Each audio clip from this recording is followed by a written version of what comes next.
Hi, everyone. Today we have the great pleasure to have Dr. Shioda with us. Dr. Shioda is an infectious disease epidemiologist at Victorinian. Her research aims to advance human and animal health by identifying evidence-based interventions for the control of infectious diseases. Her work centers on two main areas, vaccine epidemiology and One Health with climate change. Both are very relevant to what we do here.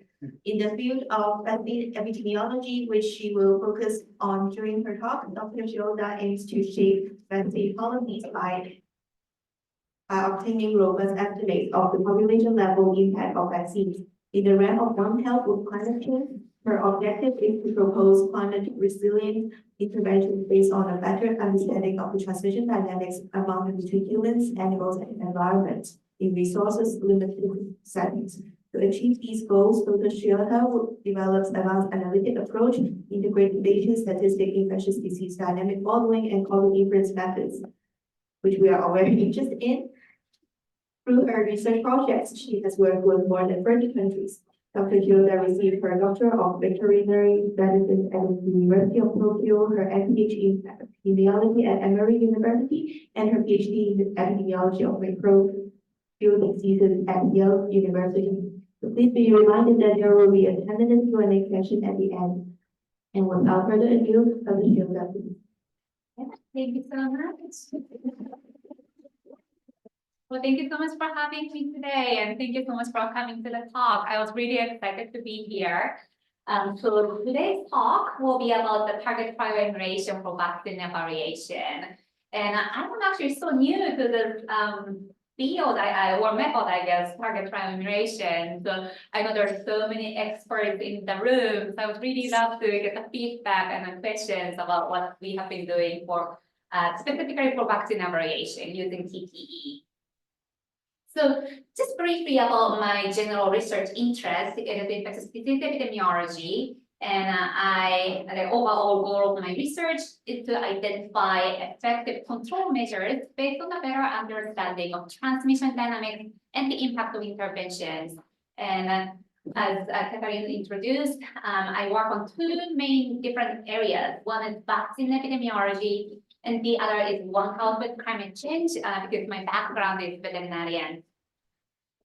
But for both of these fields, I aim to develop or adapt advanced epidemiological methods so that we can generate reliable scientific evidence that can inform policies globally.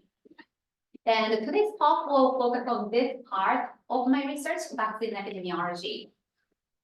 So what I do through that research is that, as we all know, there are so many practical and methodological challenges with the existing data and existing analytic approaches that prevent us from getting robust scientific evidence to guide vaccine policy. So what I try to do throughout my research is to develop the new data stream or analytic approaches that allow us to overcome these challenges and obtain robust scientific evidence to guide policy. So today's talk will focus on one part of my research, which is trying to identify the optimal vaccine schedule. So when I say vaccine schedule, that is defined by the number of doses and also the timing of each of these doses. There are two factors in it, timing and the total number of doses. So today's talk will focus on this particular study, which I worked with Liz McQuaid, an assistant professor at Emory, and Alex Breskin, who is the expert of causal inference. And our research question was, what is the optimal timing to administer the second dose of mRNA COVID-19 vaccine? As you may remember, we were told to receive the second dose of Pfizer vaccine 3 weeks after the first dose, right? Let's see. Yeah, 3 weeks after the first dose. And then for Moderna, we were told to receive the second dose 4 weeks after the first dose. But this is not really, carefully reviewed by the trial. We didn't compare the effectiveness of receiving the second dose 3 weeks after, 4 weeks after, 5 weeks after, 6 weeks after, and so on. we just, based on our knowledge, I would say, we decided this should work. And back then, the priority was to roll out the vaccine as soon as possible. So it made sense back then, but then after these vaccines are introduced into the general population, we should monitor or evaluate what was the most optimal timing to administer the second dose of this COVID-19 vaccine. Was it really 3 weeks, 4 weeks, or was it before or after that? Okay.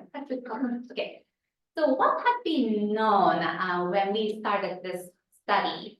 So some reports were, some studies were reporting substantial difference in the adherence to the recommended vaccine schedule. So this is the report from CDC, MMWR report, which has this table. It's a very busy table, but what we want to look at is right here in this red box. And then it shows the dosing interval among persons who received the second dose by February 2021. So it's right after the vaccines became available.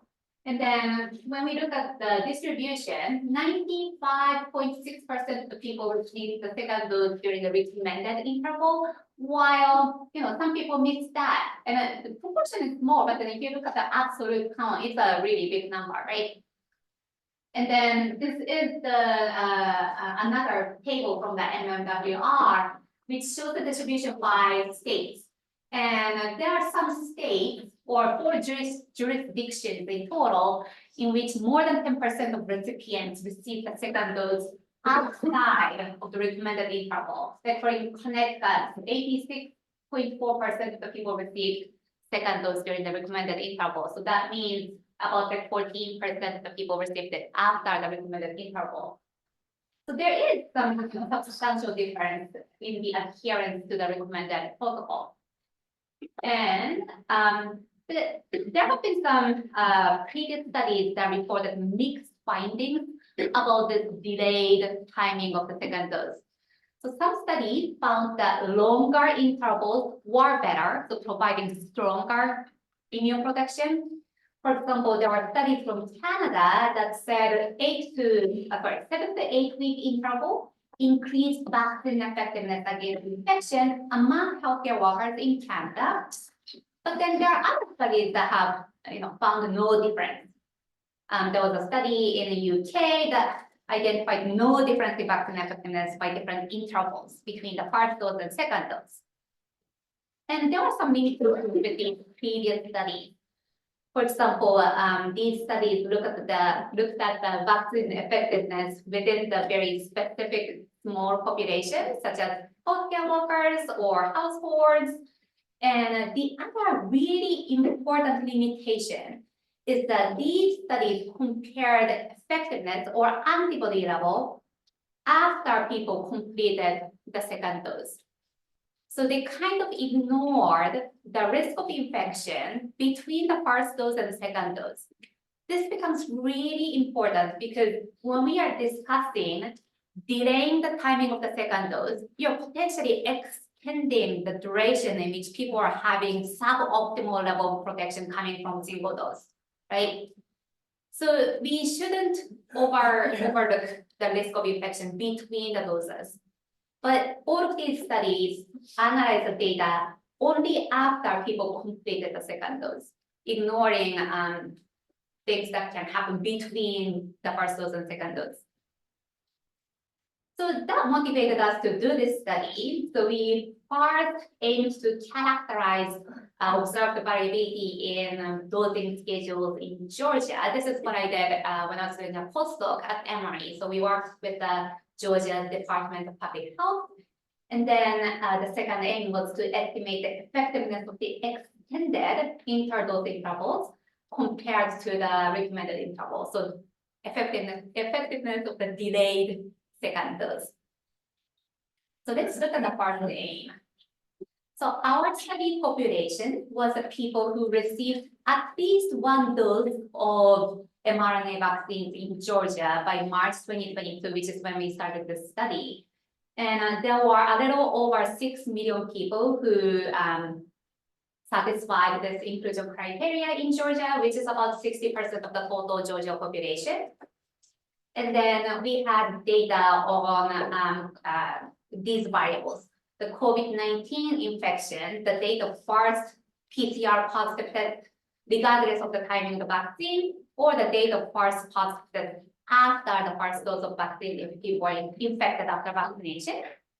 And then regarding the vaccines, we have the data on manufacturer, and also this is the important part, the date of the administration of each dose. So we know when people receive the first dose and the second dose, and if these people are infected, we know when they were positive, either before the first dose or in between first and second dose or after the second dose.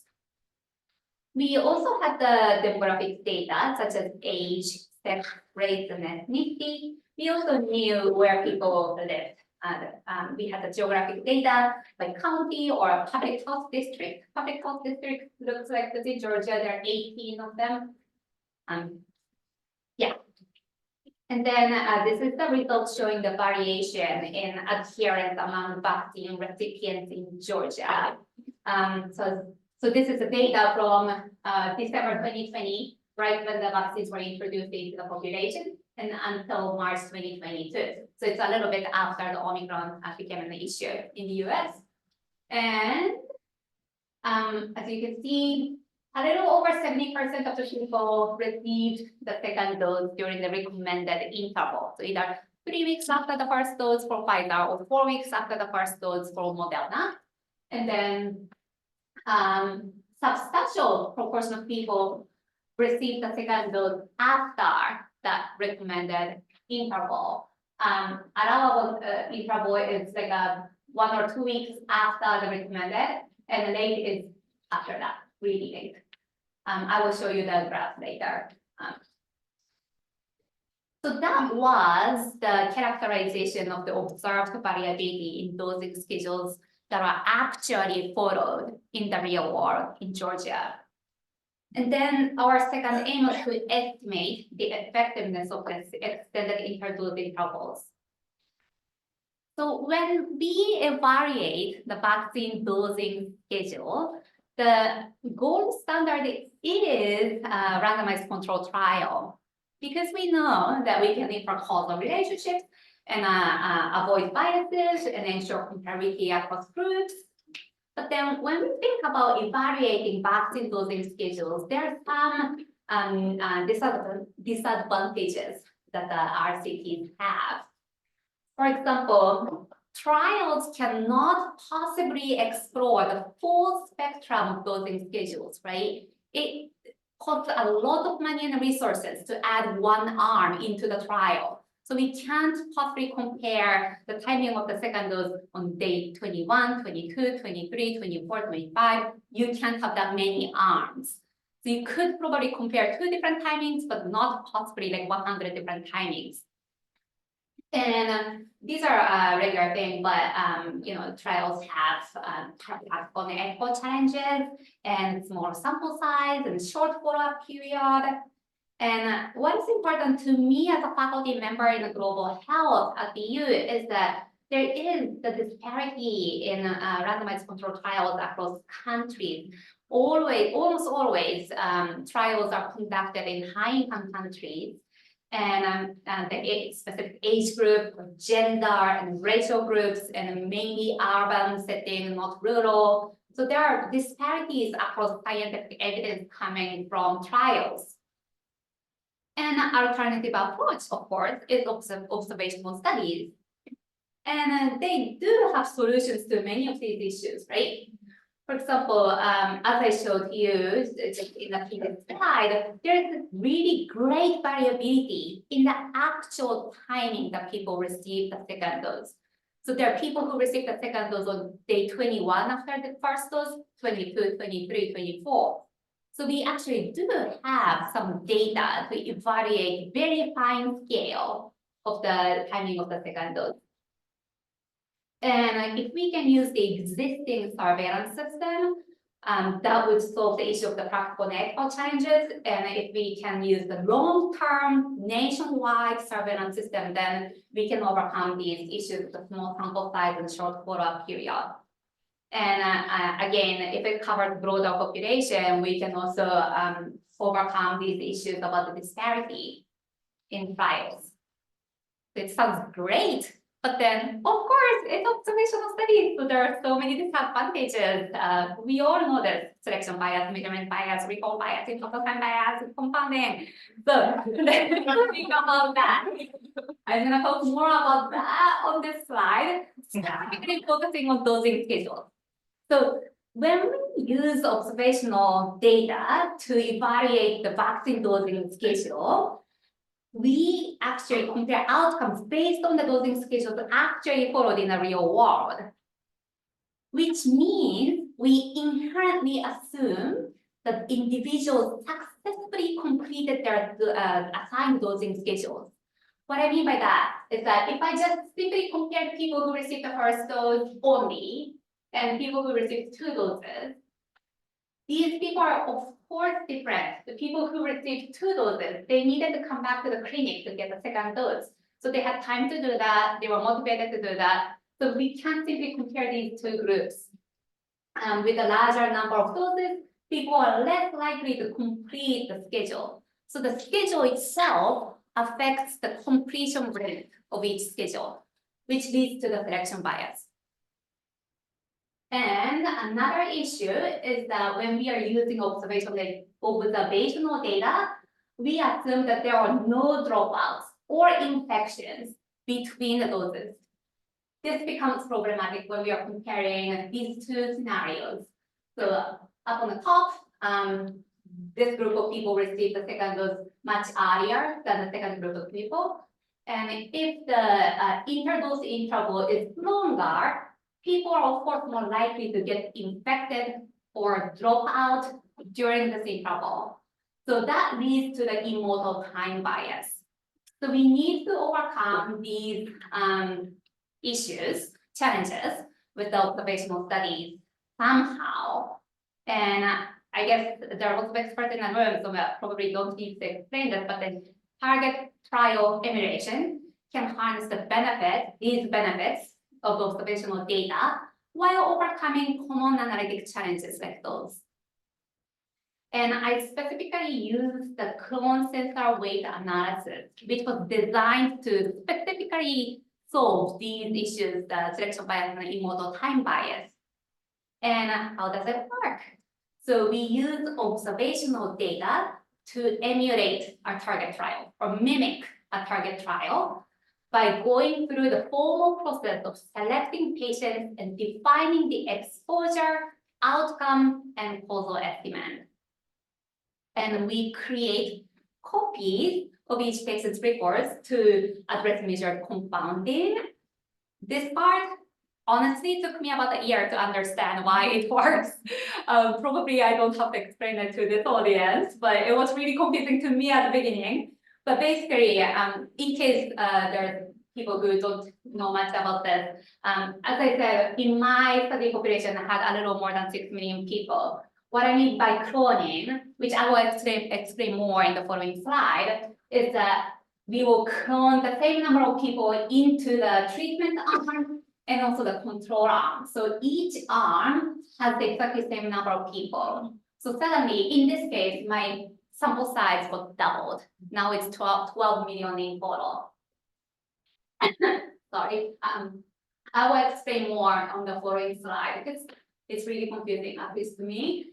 But anyway, a clone of each individual is censored when the treatment actually received in the real world is no longer compatible with the treatment strategy of the assigned arm.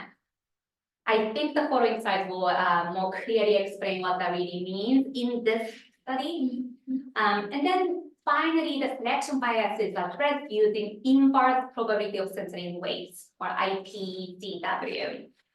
So what that does is, uncensored observations, uncensored people are upweighted to represent the censored observations with similar characteristics. So if, say, certain racial groups are more likely to be censored, then we will upweight them in the analysis to address selection bias. So what we did in the TTE for this specific study is that we compared 3 protocols based on the timing of the second dose. First one is FDA recommended, second one is late but allowable, and the third one is late. And I created this example, toy example of the study population that only includes 5 people. So in reality, we had more than 6 million, but that is of course really confusing. So now we have 5 here. So what this graph or figure shows is that the point, yeah, here is the timing that person A, B, C, D, E received the first dose. And then this number 2 represents the timing when each person received the second dose. So the person A received the second dose on day 21 after the first dose.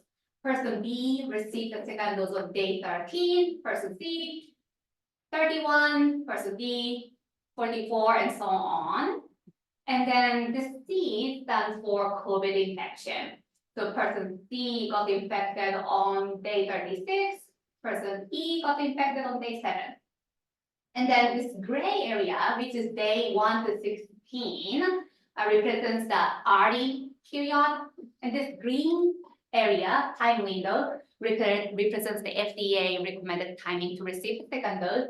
And then this one is late but allowable, which is day 26 to 42. And then everything after that is the late timing. So we had the study population who received just more than one dose or more in Georgia. And then we created the clone for the FDA recommended and late but allowable and late protocols. And again, each of these arms has the exactly same number of people in it because of the cloning. So let's talk about the cloning, how it works. So here we are thinking about the FDA recommended protocol. So this is the example that we just looked at. And then this is the clone. So let's think about person A. So this person received the second dose on day 21, which is within the FDA recommended interval, right? So this person will be followed up until the end of the study period because this person adhered to the assigned schedule. So for this person, person A, the status is 0 because this person did not get infected. And then the time is T. Person B will be censored on day 13, which is when this person received the second dose because this is too early compared to the FDA recommended timing. And person C will be censored on day 25 because this person did not receive the second dose during the FDA recommended interval. So for this person, the survival time is 25 days and the status is 0. That's same for person B. And person E will be followed up until the date of outcome, which is the COVID infection in our case. So for this person, the status is 1 and then time is 7 days. So that's for the FDA recommended protocol, the clone for FDA recommended protocol. So let's think about the next protocol, which is late but allowable. So the clone would look like this. So person A, unlike the FDA recommended protocol in which we followed this person up until the end of the study period, this person will be censored on day 21 in this specific arm because we are now thinking about the late but allowable protocol, right? So this person received the second dose too early. So this person's survival time will be 21 instead of T, and then the status is 0. Person B is exactly the same. This person will be censored on day 13. Person C will be followed up after the second dose and then until the date when this person had COVID.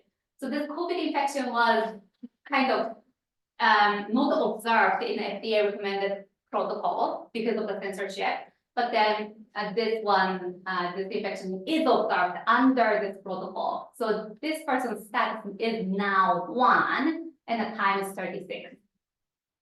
B and E are kind of similar, so I'm gonna skip it. And then the last one is late. I guess I don't really have to explain this anymore, but the difference is this person B, who received the second dose during the late interval, day 44. So this person will be followed up until the end of the study period. So that's how the cloning works for 5 people. But hopefully this illustration was slightly easier to understand. I'm happy to take questions at the end, I guess, and I think I'm on time, it's great. So basically, important points are the follow-up starts on the date of the first dose administration, not the second dose, but the first dose. So we can incorporate the risk of dropout or infection during the interdose interval, unlike other studies that looked at the risk of infection only after the second dose. And then a follow-up ends at one of these events, COVID infection or the end of the study, or when people become non-adherent to the assigned protocol. And then again, selection bias is addressed using ITCW based on the demographic characteristics or geographic location, history of infection, and calendar month. And here's the result. This is showing the estimated cumulative risk of infection after the first dose after each protocol. So this is for Moderna, and then y-axis is the cumulative risk, weighted cumulative risk, and then the x-axis is the days since the first dose, and this yellow line represents the risk under the late but allowable protocol, and this blue line is the risk under the recommended protocol, and the orange is the risk under the late protocol.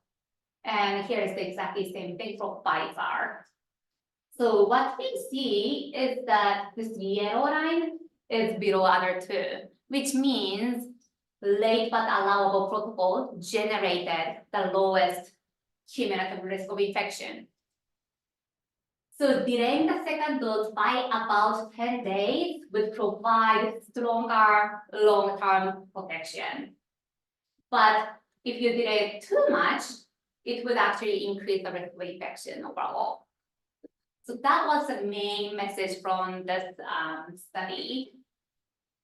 So TPE has various advantages, and it can include total population. Like, our result is from the total population or total population with at least one dose of vaccine in Georgia, so 6 million people, not just like healthcare workers or households, but it includes the general population.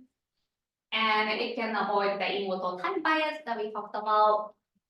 And so yeah, the main message is that at least in this setting in Georgia in 2020 to 2022, delaying the second dose by about 10 days would provide stronger long-term protection.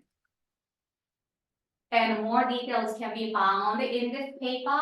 And I'm happy to take questions, or I can also talk about the current project a little bit before moving on to the Q&A. People have questions? Yeah, thank you.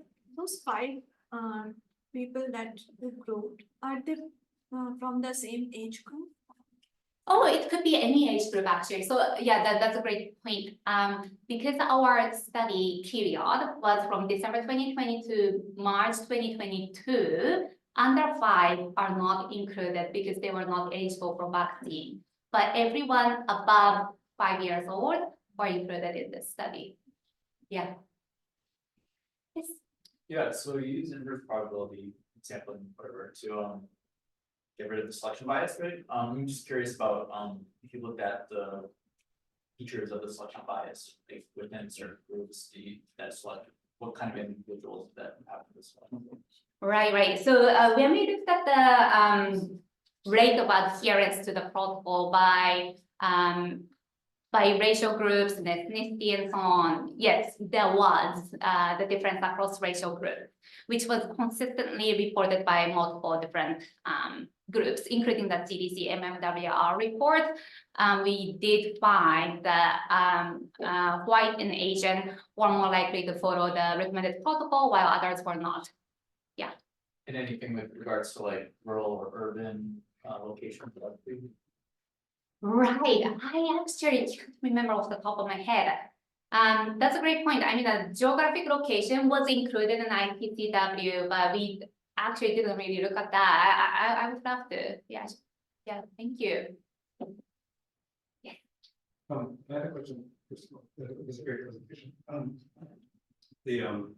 Were you able to collect any additional information on the people who followed either the recommended weight doses? And I'm just wondering a little bit about their testing behavior or because I think Yeah. in the paper you're looking at actually people who went and actually got a PCR test for COVID, and that's the outcome. And so in my mind, sometimes you could think about people who are being more likely to just not adhere to the guidance to also perhaps be people who test less. But I didn't know if we had any.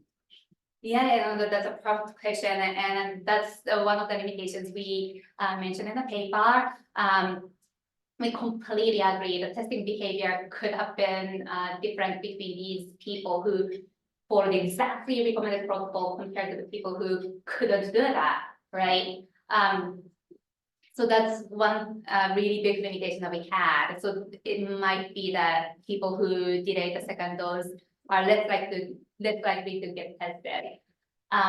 But hopefully the difference was smaller than when we were comparing the unvaccinated people to vaccinated people. There are clearly very different testing behavior between these two. But because we're only comparing the vaccinated people, hopefully the impact of the limitation was smaller, but that's definitely one of the concerning things. Yes. I also thought that was super clear. Thank you. There's a belief, or we sort of have to rely on the idea sometimes for vaccines that the multiplicative vaccine effectiveness is given from God and is a number that is true across circumstances. And of course, there are reasons not to think that, but in this specific case, when you're comparing different dosing intervals, it matters. The results, I think, depend a lot on how much incidence there was during the period when people did that issue.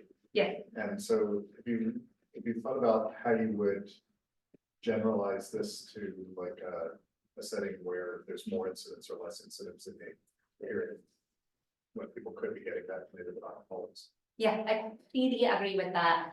So in the paper, we actually say the 10-day delay could provide a stronger immunity in Georgia in 2020 to 2022. I can't say that's the case in everywhere else on Earth or other states, I would say, right? Because Northeast states had very different epidemiologic trajectory of COVID compared to Georgia. So I would totally think this specific number would be very different could be different, could be different from state to state and country to country. So what I'm hoping to do right now is to work with Massachusetts DPH and also New Hampshire DPH to replicate this study using their data and see what we can find in other states to see if this was just within Georgia or if the similar thing can be observed in other states that have very different epidemiological curve. Yeah. Thank you. Yeah, thank you very much. Just immediately directly on that point, what are the data requirements or how available is the underlying data infrastructure you need to do analyses like this? Because on that point, even generalizing it to the US or other contexts, since you work in global health, how feasible do you think is that? Yeah, how feasible, yes. What we would need to do this study on other settings is the individual level data on the date of vaccine administration, first dose, second dose, or even booster, and the date of infection, regardless of the timing of vaccine, before or in between those in between doses or after the doses, right? And then we want to adjust for the selection bias. So we want to know age and demographic characteristics. If we can get any comorbidity data, that would be great. So that's the data that we need. And so this is actually what I have been working through the CDC Insight net, which is the nationwide network for outbreak modeling and analytics. Anyways, I have been working with the state DPH to figure out if there is an easier way to link their vaccine registry data with the case surveillance data. What happened during the COVID was the CDC was conducting this research on breakthrough infection, and CDC asked all the 50 states to send their data, linked data, the vaccine and the case surveillance. And that is surprisingly or not surprisingly very difficult to do. And only for 22 states were able to do that and send back the data to CDC. So the rest of the states couldn't do it or did not have resources to do it. But this is something that we should do if there's another pandemic like this. Because if we have the infrastructure, we could do this analysis on a regular basis from the date of vaccine introduction. We can do it every month or so to see what is the real-time effectiveness of the different dosing schedules. And we could potentially inform a better way to enhance the immunity, I guess. I think building the infrastructure that will allow us to quickly link different databases within the states or across the states would be very important for us to be prepared for the next pandemic. And then the other point, as a faculty from global health, as I said, all the trials, many of the trials are happening in high-income countries, but resource-limited settings would need local data to inform their own vaccine policy. For example, like rotavirus vaccine was really effective in high-income countries. The effectiveness against severe rotavirus gastroenteritis is like 85% in the US. But when we introduce the exactly same vaccine product, following the exactly same vaccine schedule in African countries and Asian countries, the effectiveness dropped to like 10 to 40% compared to 85.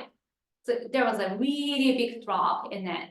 And then, that just highlights the importance of evaluating the vaccines in each context. And but then we can't really do trials everywhere in the world, and there's no need to repeat the same trial 100 times in 100 different countries. But then the CDE could be an affordable way to generate the local evidence, right? If we can use the existing rotavirus surveillance system, which many countries actually have, and link that with the vaccine registry data, we could do this for rotavirus vaccine in many different countries and try to see if changing the timing of the rotavirus vaccine doses could enhance the immune protection against rotavirus infection in resource-limited settings. So that's actually one of the projects I'm hoping to work on. Hopefully, this would be a solution for the disparity across countries in randomized control trials. Yeah. Could you use this to compare Pfizer and Moderna? Yes, you can. Yeah. Yeah. So there are actually many. This is actually I was going to talk and the rest of the presentation. So that's a really great, probably good segue. But anyway, we did the scoping review for the studies that applied TPE for vaccine evaluation. And there were 25 papers, peer-reviewed publications up until October 2023. And there are a few more published after that. So it's a really hot topic, as we know. And some of the papers use the TPE to compare Pfizer and Moderna vaccines directly. Just a quick clarification, those final graphs that you showed. Yes. With a high kind of different long-term protection for delaying the second dose, does that incorporate the effect of the heightened risk over those 10 days or whatever that you're delaying that second dose? Yes, It does. yes. Yeah, it includes the infection between the doses. Okay. Yes, yeah. yeah, so maybe I will move on to the this part of the project. So what I just talked about was the study that I did during my postdoc, and I started the faculty position at PU last April. So this month is the final month of my first year appointment, which is super scary to be honest. Anyway, so I am very excited and honored to be a part of the CDC Insight that I just briefly talked about during the Q&A. But this is a nationwide network for outbreak modeling and analytics. Probably everyone knows about it already, but our goal is to improve speed and accuracy and use of data analytics during the health emergencies.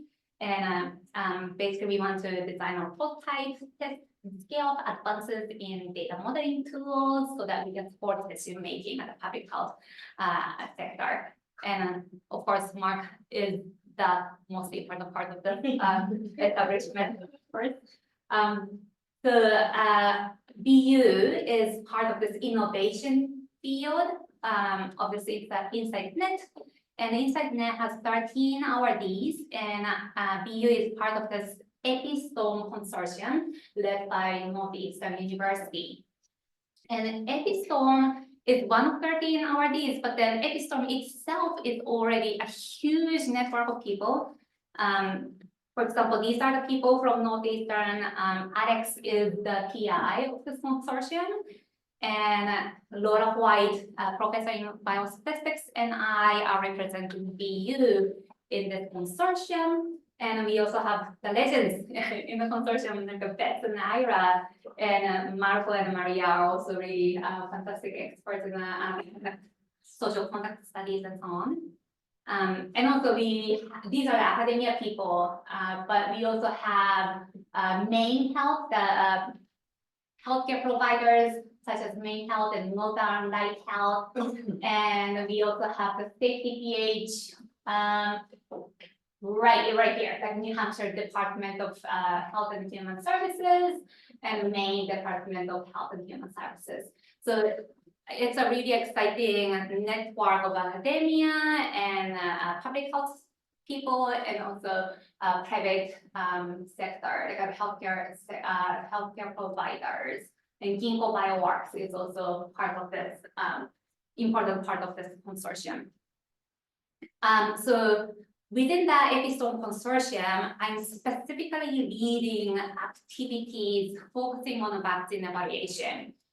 So this is what I just mentioned during the Q&A, but I have been working with the state DPH, especially New Hampshire DPH, to develop the new data stream that will allow us to easily link the vaccine registry data with the surveillance data. Again, it may sound really boring, but it's actually probably the hardest project I have, and this is the project that I'm most worried about. Don't see how it goes. And then the other thing I'm very excited about is the evaluation of indirect effect in target trial emulation. When I talked about that study, I never mentioned indirect effect. But when you evaluate the impact of vaccine, obviously the indirect effect is super important part of it. As I said, there are the 25 studies published so far applying TPE for vaccine evaluation. None of them mention indirect effect in their evaluation. So what I'm hoping to do with these amazing people, Nico and Toshi, is that we are trying to incorporate transmission dynamic model, like SIR type of model, into the target trial emulation framework to somehow, to somehow incorporate the indirect effect into the evaluation of vaccine effectiveness. It's still pretty much early phase of the project, but we're very excited about that. Dr. Eddie Murray, fantastic professor at BU, has done something similar, but using agent-based modeling. So we're trying to do that with the compartmental model. And the last thing is the actual application of PPE to other vaccines. I just talked about the rotavirus vaccine because of that reason, the lower effectiveness in low-income countries. The other one is PCV pneumococcal conjugate vaccine. As we know, many countries are interested in reducing the number of doses because PCV is one of the most expensive vaccines out there, even after receiving the financial support from Gavi and like PAHO and so on. But none of the middle-income countries, low-income countries have their local data to support whether that is a good idea or not. So we're hoping to apply TPE to the nationwide mortality data, hospitalization data linked with the vaccine records in Latin American countries where I have been working since 2017. And my NIH proposal will be reviewed next week. I'm very excited about this. Hopefully I can do it. But so this is about the scoping review I talked about briefly. I did it with Toshi, amazing MPH student of the year. We found 25 peer-reviewed studies that applied TPE to vaccine evaluation specifically. And maybe not surprisingly, most of the studies were from US and the UK. But the point was that I really think this TPE could be a solution for the disparity across countries. So hopefully we can do it in other countries, like Latin American countries, if the NIH will get funded. But many studies use national data, like 60% of the studies use national data, which is the strength of PPE, right? Not trial. And publication date, all of these 25 publications were published after 2021. So in the last 3 years, and 14, so more than half of them were published in 2023. So it's clearly the hot topic in the field. And 24 out of 25 studies evaluated COVID vaccine. And there was only one study that evaluated non-COVID vaccine, which was rotavirus in the US. And these studies evaluated vaccine effectiveness against infection or hospitalization or both hospitalization and death. And again, none of these studies mentioned indirect effects in their evaluation. So hopefully I could do something about that. And the other thing I work on, just briefly, is One Health, because of my background in veterinary medicine, just in case if anyone's interested in this. Zoonotic pathogens can be transmitted directly from animals to humans, but also from contaminated water or food or environment, right? And it's fascinating to me that we don't even know how many infections are coming from each of the pathways. But when we think about Campylobacter or Salmonella, they're coming from animals like chickens. But we can't really say this many infection is coming from food, this many is coming from water, this many is coming from the environment or direct contact with the animals.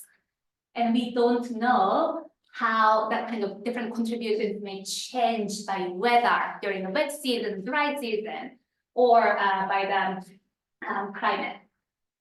So this is again my postdoc work, but I developed this transmission model for Campylobacter and Salmonella. And the unique part is that we have infection from humans or water, soil, food, live chickens, and all other sources. So there are 6 different transmission pathways, and these infected people share the Campylobacter or Salmonella into the environment like soil or water, which will inform the transmission rate for the transporting pathway. And we calculated the model using the local data in Mozambique, which is where the team has been working for many years. And we simulated the potential intervention impact by, dialing down each of these transmission rates and see how much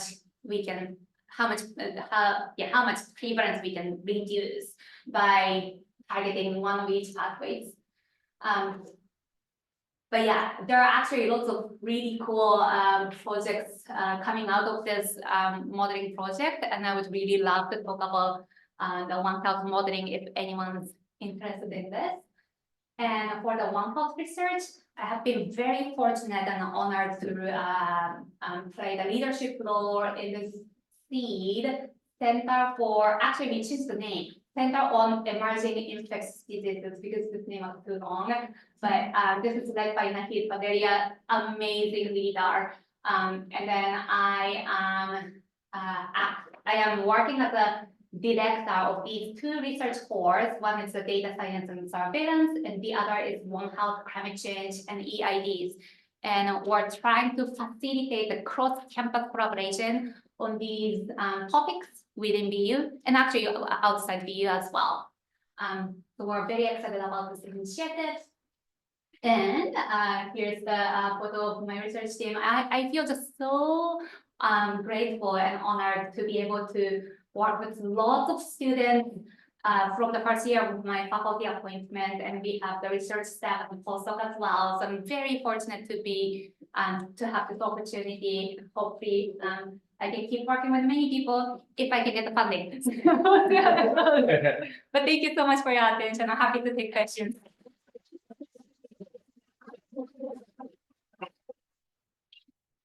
Thank you very much, Dr. Shioda, for the extremely interesting work, and we're excited for you. And are there any questions about? I have a question. Can you speak a bit about indirect effects and? Right, yeah, so indirect effect is the benefit that unvaccinated people can get, right? If many of the people in this room are vaccinated, if just one person is not, that person could be protected because all other people are vaccinated and then not spreading disease to that person. But the thing with the causal inference or target emulation is that in general, we assume that there is no interference. What does that mean? My health outcomes doesn't affect your health outcome. So if I get cancer, that fact doesn't affect your probability of getting cancer, right? So that works for non-communicable diseases, but for communicable diseases, of course, if I'm infected today, right now, I would have already infected all of you guys.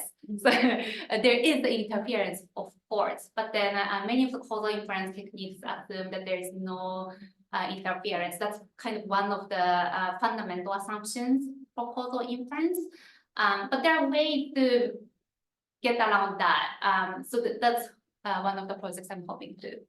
Thank you for that. And I did have another question about the dates of infection. So in the data, is this reported or is it inferred? And if it's either, like thinking about just the influence of like inaccurate reports of dates of infection on these kinds of. Right, these are the reported results. So that, you know, back in 2020 to 2022, early 2022, states were providing free PCR testing, right? So states did have the results of these PCR tests. Yeah, so that's what we used. So the date of infection was based on the PCR test. Exactly. Yeah, so it's like a date of sample correction of those that were tested positive. Okay. Yeah. Okay. Yeah. Yeah. So, earlier you had mentioned that you could run these analyses over time and potentially update the recommendations. I was wondering how real time these types of analyses are, and if you've looked at either in your existing data set or thought about just more generally how you would expect things to change as you incorporate data over time. Right. I mean, technically it could be run like every single day, but I'm of course not saying that we should change the recommendation every single day. Yeah, so that would be really bad for public health trust, obviously, right? But if there's like an important, clear trend that you know it's better to delay, then I think this kind of approach would be like affordable and could be conducted every single day by running this analysis. Yeah. I think they have a question back. Yeah, yeah. Thanks, Kayoko. That was extraordinarily clear and, you know, really nicely delivered and interesting stuff. I was curious, thinking of the TTE part of it, of your thoughts about what would be the effect of any systematic change in ascertainment over time or between different places, because, you know, especially if you're linking vaccination data with surveillance, some places will only count very symptomatic infections or others will, et cetera, et cetera, et cetera. So I completely agree. About like asymptomatic infection and asymptomatic infection. We are limiting the study period up to like March 2022, which is before the state ended the free PCR testing. People are still waiting and many people are still testing, but then we didn't include the data after that because that was no longer the case. And the challenge with the case surveillance data or the state vaccine registry, I still think it's really great because we can, evaluate the effectiveness in the general population among many people. But the largest assumption that I didn't actually talk about in this presentation is that we assume that people who are not infected if they don't show up in the case surveillance system, which is a big assumption because people may have left Georgia and moved to the other state and got infected, but then that is not counted in our study. But as long as that moving trend was similar across these groups, then I think the impact would be not huge, but that is one of the really big assumption that we're making when we use the state level data like this. And the alternative approach is to reuse the data from like a first cohort study in which we follow the kids. It's not a COVID, but I'm talking about the rotavirus. We follow up the kids every week for 2 years, the first 2 years of their life. We know everything about them and also their mothers and household and the community. The issue is that the sample size is pretty small when we use the birth support data. So there are like pros and cons for these two extreme examples, I guess. So actually for the rotavirus vaccine evaluation, we're using the birth cohort data from Brazil and Peru and South Africa, but we're having an issue about the sparse data. I mean, that's more sample size. Although we know everything about these 200 kids, but we don't have enough variation to evaluate different timing and outcome and so on. So we'll see how that goes. It works in our phase of the analysis. I think, yeah, this is the time. So yeah, please join me in thanking Dr. Shioda once again.